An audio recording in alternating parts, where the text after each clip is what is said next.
Hello, everyone. My name is Tracy Sisko. Welcome to the Chicago Justice Show. I'm your host. We're very happy today to have in our first segment Deborha Witzburg, the Deputy Inspector General for Public Safety. She works out of the Chicago Inspector General's office. She's been on the show a few times before, so regular viewers will know that. She is talking, or we're going to discuss today, a report that her office did on the CPD's response to the Floyd protests. And while a 180-some page report, I believe, I really think people that are interested in crime and justice issues in Chicago should read it thoroughly. It's really fascinating because they have a lot of interviews with officers on the street and commanders. And it's really interesting to hear their take of what they knew at the time, orders, how the orders were not going through the system. It's really fascinating. The decisions were made. The decision-making process in some places is very interesting. But first, I want to talk to you, as I do every week, about CJP Nation. It's our advocacy wing of our organization. We right now have around 150 volunteers and interns working with the Chicago Justice Project, people from all over the country, all kinds of walks of life. And they're helping us pursue justice, transparency, and accountability throughout the country now as we've expanded out of Chicago to include the District of Columbia, the area in Virginia and Maryland around the District of Columbia. And this summer we'll be spreading to a bunch of cities around the country, including our transparency efforts in Louisville, Columbus, Ohio, and South Bend, Indiana, to name a few, and then some of the major cities. We meet every Wednesday night. There should be a link in the chat where you're at if you're watching the show. Coming up, and you're going to see you can participate on crowdsourced research projects, be a social media ambassador for us. We're getting into legislative activity that's coming up soon, maybe in a couple of weeks, on our police settlement and transparency and accountability ordinance. We're hoping to see some movement there soon. Okay, and also, you can go to our website at chicagojustice.org if you want to sponsor this show, and go to the donate, and you will get up to the sponsorship page. We'd really appreciate it. That would help us greatly as we expand the show to 3 times a week. Coming up, and the show is coming up this week, is Alderman Martin, 47th Ward, to talk about what's going on with the community commissions. There's, as everyone knows, there's the gap on CPAC, acronyms for those 2 versions of the community council. They're somehow merging or coming together, it seems like now, but now Mayor Lori Lightfoot is coming up with her own version that we don't think many people, if anyone, have seen. So that's supposed to be introduced soon. She delayed a vote, I think 2 Fridays ago, that was supposed to settle the CPAC gap reversion and pass one. That hasn't happened. We're going to talk to Alderman Martin, and we have invitations out to a few other aldermen about that. We also have on Friday, that's on Wednesday, on Friday, Mick Dumke, his story recently in ProPublica about a murder of a Black politician in Chicago, Black well-known politician in Chicago, that seems like it was an assassination, and how it remains unsolved today, and how the CPD seemed like they never wanted to solve it. And why that is, it's a fascinating read. I suggest you tune in on Friday to catch that. And on Monday, we have representatives from both the Crime Lab and the Chicago Police Department to talk about the Officers to Support System, which under other names is called an early warning system, a system that the police department erased. They once had, but had to erase because of the union. It's coming back in a new version created by the Chicago Crime Lab that's supposed to help identify cops that are in need of help before bad things happen. So that's all coming up. We have, I think we're in the process of locking in Alderman Maria Haddon from 49th Ward on the 22nd to talk about an ordinance she recently introduced called the Anjanette Young Ordinance that's supposed to regulate search warrants in Chicago. One that was very coldly responded to by our mayor, but we're going to talk all about that on the 22nd. So let's get started. Deborha Witzburg, thank you so much for joining us once again. Thank you for having me. Okay, so George Floyd, we're here talking about a report that her office just released, and it's basically an analysis, a review of the CPD's actions around the protests that started on May 29th in Chicago in response to George Floyd's killing on May 25th. So What can you give? Let's get started with the basics. What is the time frame that your report looks at? We looked at, as you laid out, George Floyd was killed in Minneapolis on a Monday, and we look at the events that took place beginning sort of the end of that week, Thursday to Friday of that week, through to about June 7th. Okay, so we're talking 8, 9, 10 days, something like that. Okay. Yes. What were the boundaries of your research? What was your research looking into? I think when people hear this, they're going to think, at least some segment of the audience here is thinking, oh, it's all about police misconduct. But that really isn't the case. You looked at much more than that. So what was the breadth of the research? We really wanted to offer a sort of thoroughgoing public narrative to kind of render transparent and publicly visible all of the various pieces of the response from the Chicago Police Department, as well as from the city of Chicago, from other city entities, to the events of those days. So this was not a disciplinary investigation, as you know. This product is not, in the investigation of any specific allegations of individual misconduct, but rather this is really a sort of systemic look at the nature and the architecture of that response by the police department and the city. Okay, and we're a data project. We're interested in the data. What data did you look at? What does that data mean? Because this is both a quantitative to some degree and a qualitative report. So what data? I think some of the qualitative data really, even though we're a quantitative-based project, I think the qualitative data you got was really the most interesting, if from my perspective. But what data did you use and how did you get access? Sure. So this was the fact finding that underlies this report was sort of a joint effort between the Office of Inspector General and the independent monitor overseeing the implementation of the consent decree that was entered in Illinois versus Chicago. So there's a provision in the consent decree that permits the monitor to coordinate and confer with the Office of Inspector General in order to avoid the duplication of efforts. And so while the independent monitor and the Office of Inspector General have different sort of scopes of jurisdiction and sources of authority, in the interest of avoiding duplication of efforts, exactly as the consent decree notes, we engaged in the underlying fact finding here as sort of a joint enterprise. And so we requested and looked at, as you note, a pretty wide range of different kinds of information. So that included policy and training documents from the police department, deployment records such that they were during the period of time at issue, arrest reports, tactical response reports, so use of force reports, as well as internal communications, internal within the department and among city entities, as well as you know, sort of narrative, anecdotal data. We interviewed dozens and dozens of people, both from the police department and from other city departments, as well as members of the public who participated in the events of those days. All right, let's get to some of what I think are the juicier, more interesting parts. And even though we're not going to go delve too deep into what those interviews said from those the interviews of police officers and what was gleaned from there, the report's 180 pages. We'd have to spend 6 hours to go even halfway into that, because there's just so much interesting stuff in there, especially towards the management of the department and management of crises. It's really fascinating. But let's talk about the lead up to the 29th, which I think is that Friday when the first big protest happened. I saw as a police accountability person and someone who's watched intently all the news and soaked all the news I possibly could up since Ferguson, since the murder of Michael Brown. And that's not going whether that shooting was good or bad. But since then, I saw what happened in Minneapolis and said, and so I can swear, oh shit, what is coming now to cities across the country, not just Minneapolis?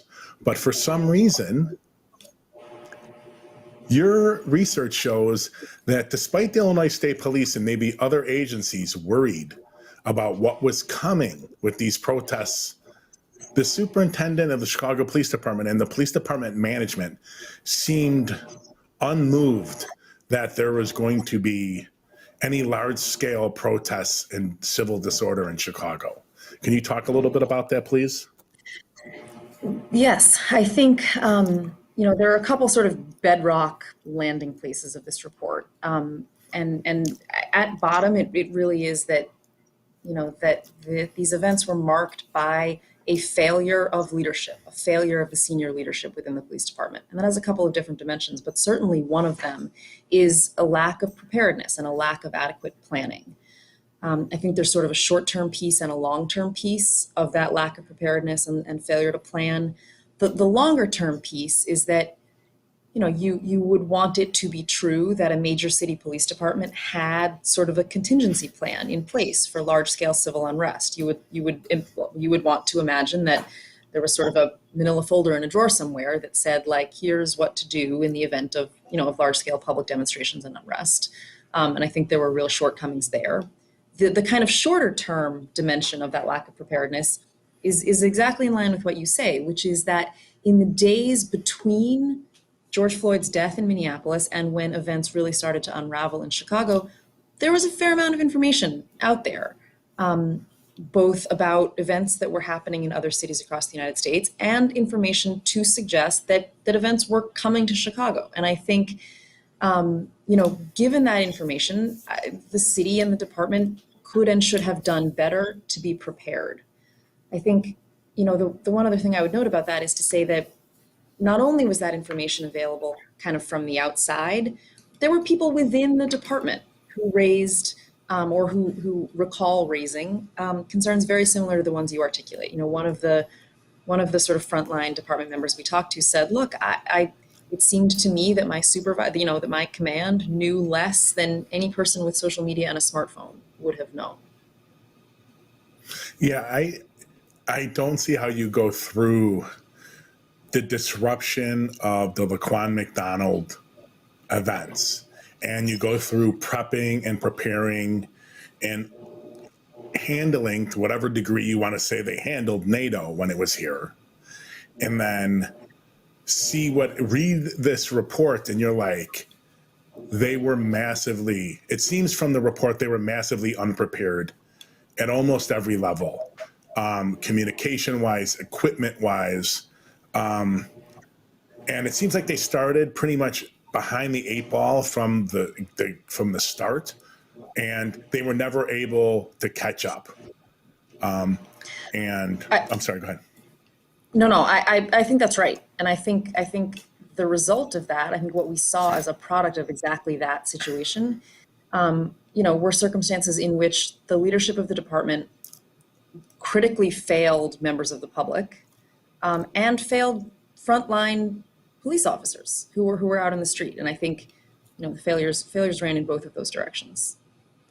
Yeah, I think that there's got something that is missed out in the police accountability and making police better movement, community, whatever, is that a lot of the failures of the system of the police department structure and management affects frontline officers the most.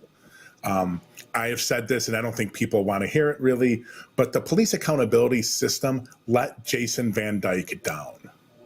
You should not get to 20 complaints against you from all over the city throughout your career, and there isn't some kind of formal step in the process to get you help to stave off what is most likely an escalating problem that's going to end in disaster. I think it's certainly true that police officers are entitled to a department that provides them with adequate guidance and support, and they didn't get that here.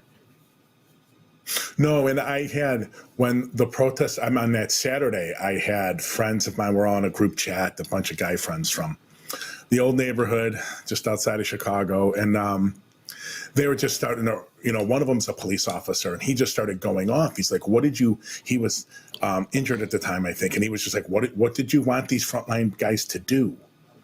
Right? Like the management was completely unprepared. And now it's always the people on camera taking the brunt of it is always the lowest level people. It's always the patrol officer on the street. And that's correct. And I think part of this is not going to be solved until the union understands, my words, till the union understands that some of these reforms will actually help the frontline officers, right? Mandated training. There's all kinds of things that would have helped mandated the frontline officers in this. And I do agree the structure in the system let them down. Speaking of systems, we'll get to they're going to do a couple of political things here because I have to. You can't let these juicy bites go. I think on Saturday morning, which would be May 30th, a member who your department there does not identify, the senior member of the mayor's office, although I would buy you a lot of dinners to find out who that was, emailed the superintendent on that Saturday morning and said, "Thank you for all that incredible work last night. You made Chicago proud." Now, how does someone see? No, I'm not trying to say that there weren't good officers on the street doing whatever they can, but who could see that as a system functioning well and doing everything it could? How could they see that on Saturday? Were they just not looking at it? Or was it so soon that they couldn't understand what was actually happening? Because it seems from the report, it was pretty much a systemic failure on every level on Friday. I don't know what motivated that particular communication. I mean, you noted that it was not sort of the only communication like that. I mean, we talked to people who reported going home after many hours out on the street on kind of that Friday night, like overnight into Saturday morning, and going home and saying like, well, we an unfortunate choice of words, but we dodged a bullet. This could have been worse. And I don't know what the explanation for that perspective is. It is because we found it notable that we included it in the report. Yeah, I can say it. The other comment you're talking about, there's another political one, which is the superintendent responded to that email. Officers made the city of Chicago and the police profession proud. Hindsight, I don't know if he gets that was really off. I mean, I don't think he understood what kind of huge failure there was of the system and how they abandoned a lot of those officers on the street without being adequately prepared to deal with what they had to deal with. I think that's probably right. So I think one of the impacts of failures in communication and coordination, I think, there were not clear lines of communication between senior leadership and the frontline members. And that of course impacted kind of planning and direction and strategy, but I think it also likely impacted the flow of information back up to senior leadership about how things were really going. It's interesting to me, with the vaccinations that are going on, a lot of the sites are being manned by National Guard. And I've had some family vaccinated talk to others and how easy, I don't know what they were expecting, but they've all talked about a very easy process, not getting the signing up, but once you got there. Like my father made it to McCormick Place. And he said it was a breeze when he got there. And he said, what did you expect? The military, the National Guard's running it, logistics, they're going to be able to do that. That's exactly. He was in the military for a little bit when way before I was born. But so he just expected that. I don't understand why that is not what I would expect from the police department. But I got to tell you, I did not expect. I expected, especially after NATO, that this report would be far less harsh on the administration and the systems in place than this one is. I was kind of amazed at how bad the management of all of this was. I think it's important to say that the challenges that the police department and the city faced in this response were enormous, right? I mean, the layering of the protests and the unrest on top of the pandemic. I mean, these were very, very difficult circumstances, and in some ways sort of unprecedented in recent memory. Even given that, the city and the department could and should have done better. And so I think, it's probably difficult to imagine a situation in which a response to these events would have gone perfectly and kind of to everybody's satisfaction, right? Yeah. But there's an awful lot of daylight between how this went and that. I agree for people saying, well, you have to find a way to get officers to every place in every neighborhood, in every community, all over the city, all at the same time, where there's any kind of looting or destruction or large protests going on. That to me, that wasn't going to happen. We don't have a force of 50,000 officers or 75,000 officers that we would need to be able to do that. So I do agree. My issues with this report is it seems like they failed at every level. This isn't like you need to prepare for like the once in 100 years civil disobedience and be up on it at any moment. I don't think that's realistic.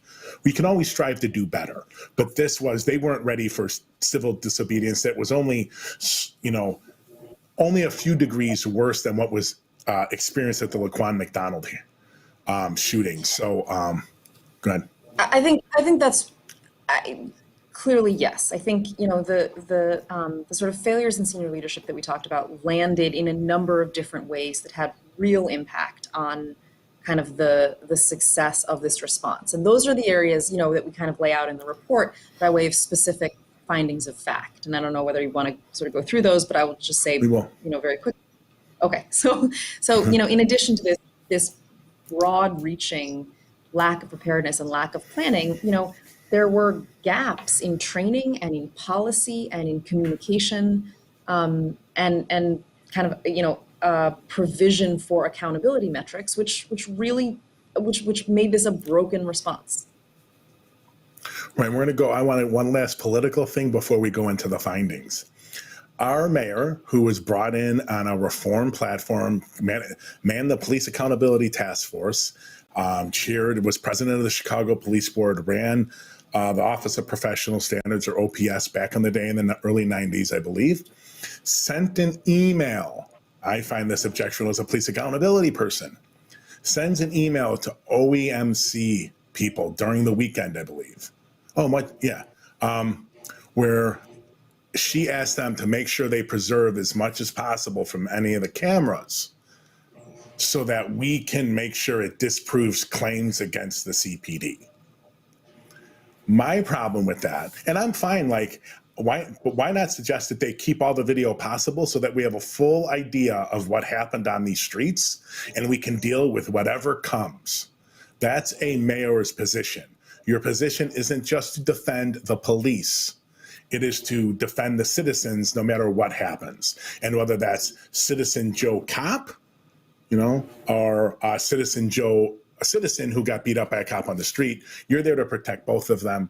I was personally kind of offended when I read that because that's definitely an email I would have expected from Rahm or Daley, not necessarily someone who runs on a reformist, I'm going to reform the police department mantra. So I'm not expecting you to comment on that, but I just wanted to say it's in this report. Obviously, you noted it because it's in there. And I just think it's personally objectionable that one of the things one of the things she does on that weekend where all hell is breaking loose is make sure we got video to declare the cops. Instead of maybe keep all the videos so we can learn from it too and make things better. Maybe that would also help. Okay.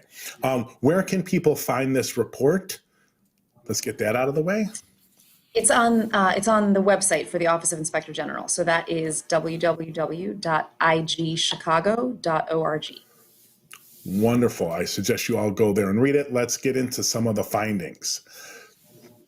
First one, breakdown in mass arrest processes. So that means the CPD's failure to arrest some offenders, to release of some arrestees without charge, and a risk of officer and arrestee safety. Can you tell us a little bit about that finding? Sure. So the department has policies in place which lay out protocols for mass arrest situations. And a mass arrest situation is basically one in which, because of the scale of an event, ordinary processes and procedures for handling arrests and detentions are sort of overwhelmed by volume. You sort of can't follow ordinary steps in those processes just because of the volume or the scale of an event. And so the department has these policies that lay out what members are to do under those circumstances. In this situation, there had been no sort of systematic or recent training on those protocols. And there was a great deal of confusion about who was responsible for what once a mass arrest designation had been made. Confusion also abounded, I would note, about exactly when and by whom those designations were in fact made. So kind of when the tripwire happened for those protocols to be activated. And so the result of that kind of confusion and lack of training, lack of equipment, there's specialized equipment kits that accompany those policies. They weren't distributed. Nobody knew where they were. There were kind of leftover kits from NATO in the basement of some police districts. There was kind of a scramble to find and distribute them. So sort of all of those breakdowns in the mass arrest protocols led to situations in which people were taken into custody out on the street, taken from the events, and in some cases transported to a detention and processing facility without adequate records for why and by whom they were arrested in the first place. And so that led to a couple of bad outcomes. Among them, that that meant that some people were arrested and detained without any substantiation for that arrest and detention, making it improper in the first place. It also led to situations in which people really should have been charged with criminal offenses and couldn't be because there wasn't the information that would have been necessary to do that. Those things also contributed to delays in processing, kind of in the logistics, delays in transport, kind of around the logistics of transport, which given the sort of the nature of what was happening out in the streets really did risk the safety of both officers and arrestees. Okay, well, it's not going to get better for the department as we go through these, but that's not good. But this one is particularly troubling to me. One of the major problems that I would see in not having proper training and proper communication and oversight and chain of command is that use of force becomes an issue. And the more desperate officers get on the street and the lack of direction and discipline and all of that, use of force becomes a real issue. And I'm going to read the next one. CPD did not fulfill its force reporting obligations, did not provide clear and consistent guidance to officers on reporting obligations. What were the reporting obligations and what was missing from them? So as a general matter, under ordinary circumstances, in ordinary operations, when a member of the Chicago Police Department uses force, they are required to report it on what's called a tactical response report. And that is a document on which the officer records both the actions of the subject, which they identify to have necessitated the use of force, as well as what force methods were applied. And that document, that is how the police department makes a record of the use of force, and it's then reviewed for policy compliance, and then also as necessary for just the purposes of disciplinary investigation. So that's the kind of ordinary state of affairs. In this situation, this is really fundamentally related to the first finding we talked about. There was a huge amount of confusion up to and including the highest ranks of the police department about the circumstances under which a mass arrest designation did and did not change the obligations of members to report uses of force on a tactical response report. So there's sort of a handful of overlapping or maybe adjacent directives around mass arrest, use of force reporting, TRRs, and so on. Those are in different stages of kind of evolution and updating and so on. And that left us with a policy landscape, which really left room for confusion about whether there were certain uses of force which could simply be recorded on a mass arrest card, on like the single piece of paper that is supposed to accompany a mass arrest, rather than on a complete tactical response report. And so, we spoke with members of the department who have responsibilities for the internal review of uses of force, who recalled watching the news in early days, kind of in the early days of the events here in Chicago, and thinking, we are not seeing enough TRRs come through the system to match what we are seeing happening on the streets. There's a disconnect here. And we include in the report accountings of sort of various combinations, really, really high up on the sort of organizational chart about, whether and when TRRs were required in a mass arrest situation.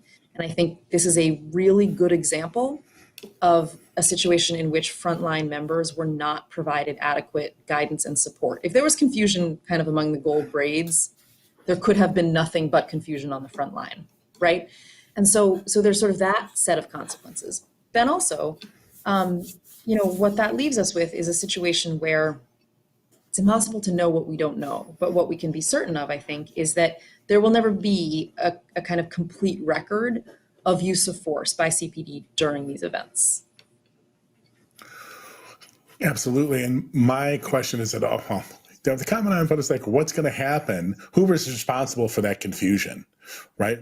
Because these officers that are on the street, I agree with you 100%. If management is confused about something, forget about it, about on the street guys who, by the way, are on the front lines of that, having to deal with the front lines and then try to decide where in the confusion that is going. That's just not going to happen. So I would love to see discipline on the gold braids for who was supposed to get that clear, or some heads should roll about why these officers were left on the street in this manner, because they were, to some degree, in my opinion, abandoned. Next, CPD deployed special force options for crowd control and failed to appropriately document those. What are those special uses of forces for crowd control that it seems they're allowed to do, and why weren't they documented? So this is a really fine point of policy, and so this is laid out in a great deal of detail in the report. And so this is one of the points of detail for which I really will refer people to the document. But broadly here, what this gets at is that there were certain kinds of force tactics which kind of between policy cracks in terms of when and how they were supposed to be reported. This is largely related in this context to the use of batons. Batons as like a pressure instrument versus a striking tool.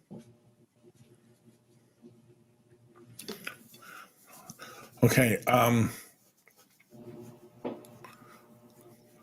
We went through the massive. Okay. Next, explain to us what this, to our audience, what this meant. So the CPD did kind of an all hands on deck response. And from what I've read in the media and stuff, does this mean, from what I understand, is the reason this was a problem is that it's putting people on the street to take part in the events who would later then be called on possibly to investigate officers that they were on the street with doing those events. So who were the people moved on all hands on deck? Who was it that were moved onto the street, and why was it done? Yeah. So that sort of structural response, what you call an all hands on deck approach, had a number of really important impacts. So to just start at the beginning there, the CPD's approach to what it called this emergency mobilization effort, right, to sort of get as many members out into the street as possible in short order, was it was briefly kind of headquartered at McCormick Place, but in large part it rested in the parking lot at Guaranteed Rate Field, where they set up sort of this mobilization operation where they canceled the days off of CPD members and changed schedules so that people were working 12-hour shifts to increase the number of people on the clock at a time. And they had people, instead of reporting to their regular districts or places of assignment, they had people come directly to Sox Park, to the parking lot, where they then had people sort of waiting around in the parking lot, waiting to be assembled into groups to be sent out to various places in the city.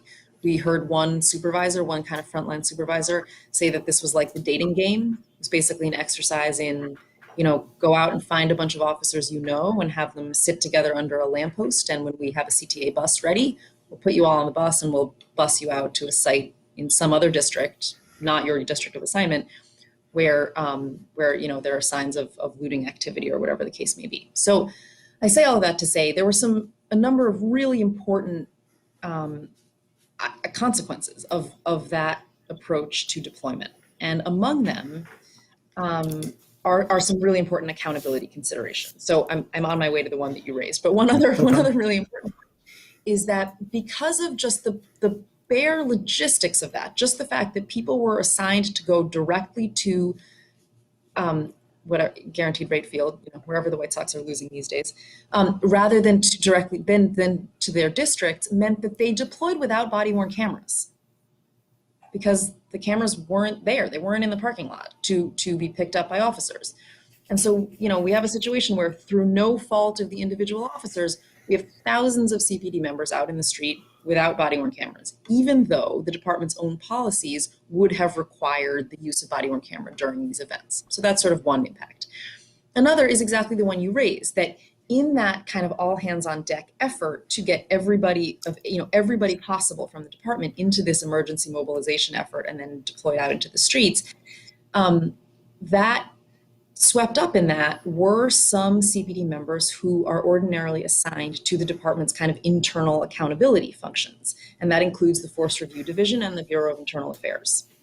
And so the concern that we heard from members of the department and that we raise in the report is that risks a situation exactly like the one you described, where you may have either internal affairs investigators or Force Review Division personnel who are responsible for policy review of the use of force, not for disciplinary review, but nonetheless in a sort of accountability function, acting as part of the very operation, the oversight of which they're responsible for. And I think that's a real concern. We also, I think one of the really poignant observations we heard here from a department supervisor was that members of some of those kind of accountability function units had real concerns for their safety being out in this response, and whether, because of the work they do in the department, whether other department members would sort of have their back in this response. I think that's not a situation we should be putting members in, and certainly one which risks undermining accountability processes before they're even out of the gate. Yeah, that's, I understand where the police department's coming from. We're like, we need everybody. Considering what's going on, we need everybody. It's a huge, the idea of looting across even 15 neighborhoods and the loop, it's mind-boggling thing you're going to be able to control that. Absolutely. That's certainly true. And, I think with this, as with all of this, there's like risk in Monday morning quarterbacking this, right? Because that's absolutely right. Extraordinary. What was called for was an extraordinary response. The reason that, this particular point, I think really sort of stays with me as a troubling one, is that these are concerns that were raised up the chain of command by department members at the time. So it is not as though this is not sort of a hindsight as 2020 kind of insight. It's not as though this is something which becomes clear to all of us in retrospect, and we all say, what we know now, how this panned out, we should do it differently going forward. This particular issue with the deployment of kind of accountability personnel was raised by CPD personnel up the chain of command at the time. Right, and I've done now 2 shows on this report. And I'm staying away from, well, they should have put more officers here or there. You don't know what was going on. We know about it. No. But I think this report is really good at just understanding how confused and lack of central command was going on and how much we just abandoned the frontline officers. And in the end, screwed some of the protesters, because when things gets out of it certainly heightens the possibility of misconduct when there is no central control and everything's all over the place.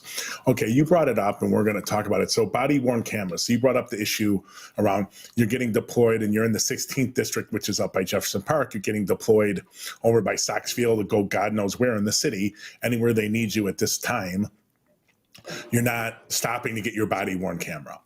That may, Superintendent, if you're listening, that may go into the fact that how about we spend money on equipment for officers and just give them all their own body cameras and not have to have this issue. But, we'll probably just buy new Tahoes that don't work in the snow in the alleys like Superintendent Weiss did.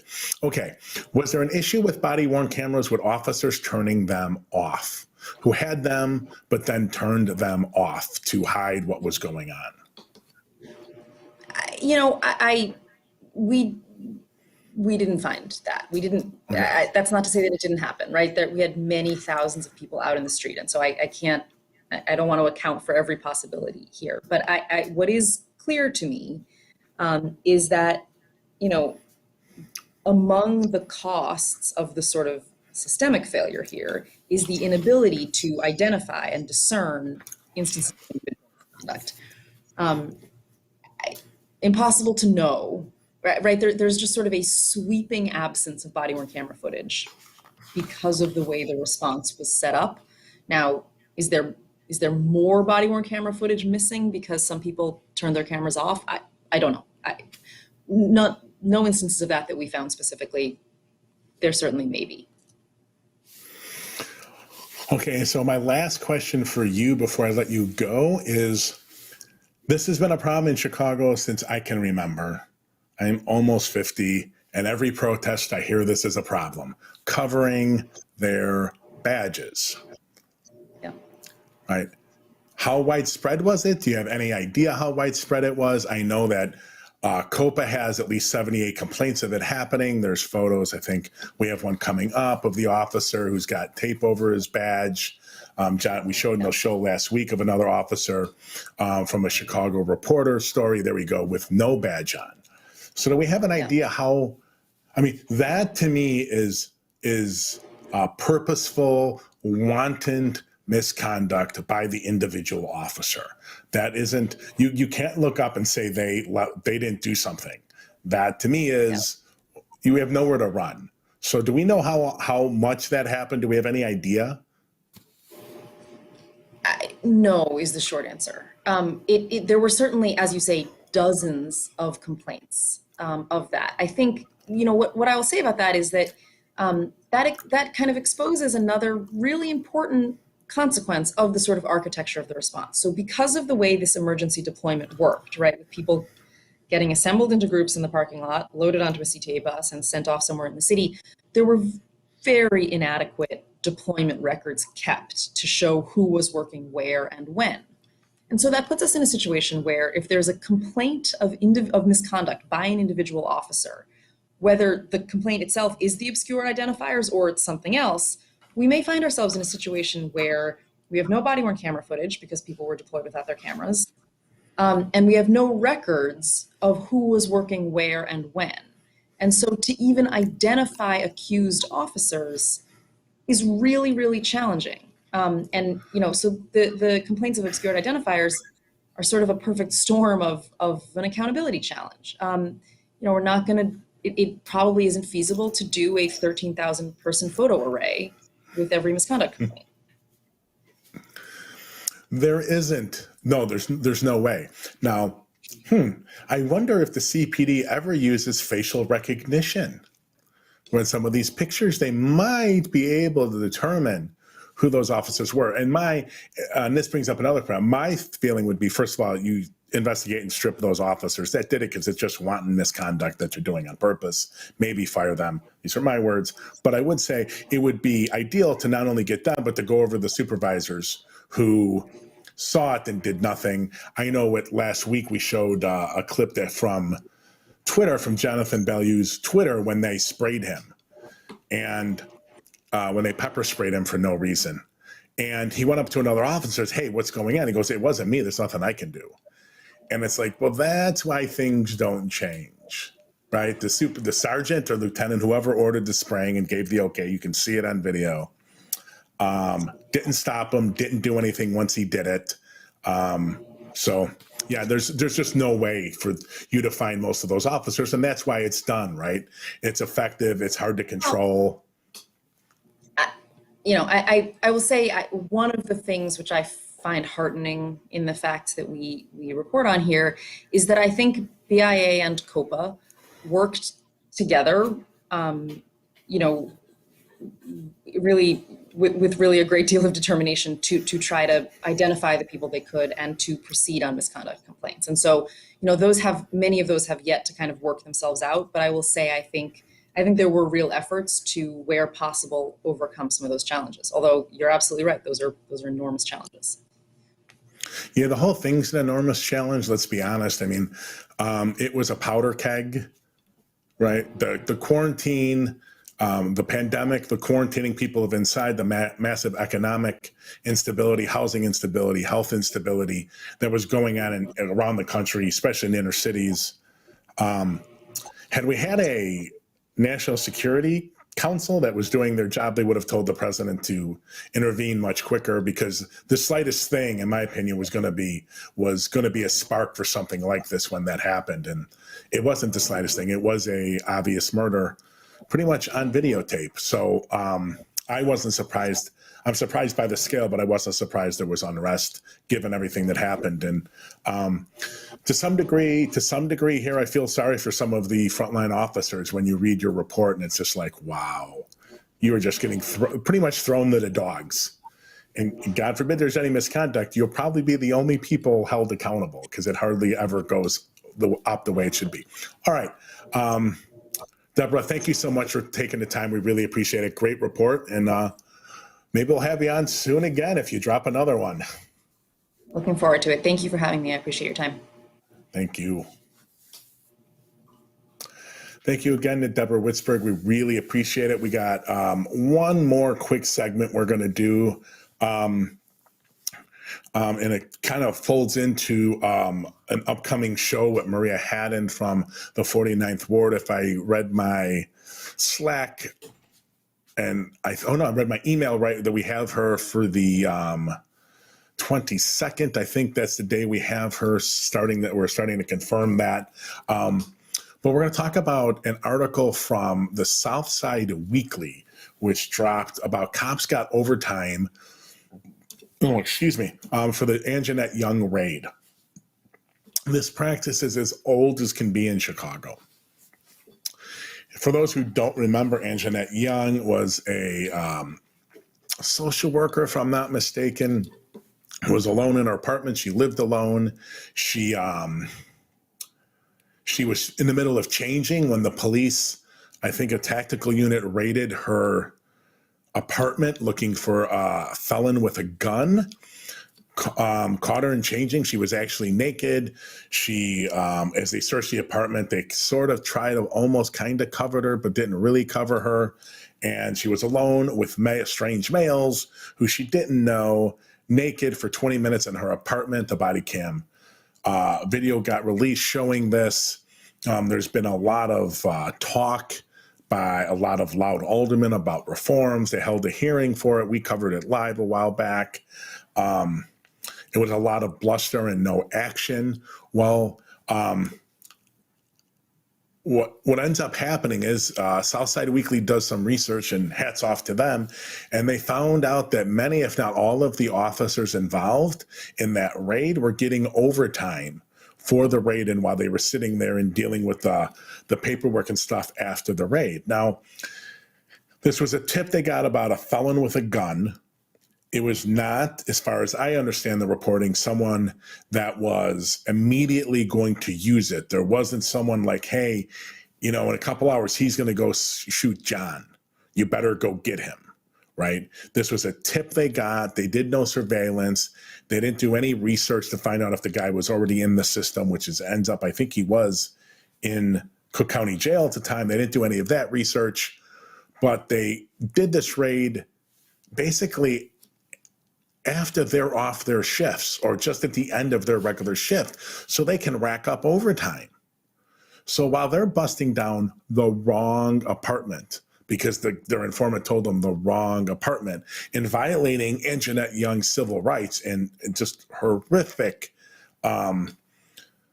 human rights violation, basically, of leaving her more or less naked for 20 minutes while they're waiting for a female officer to get on the scene.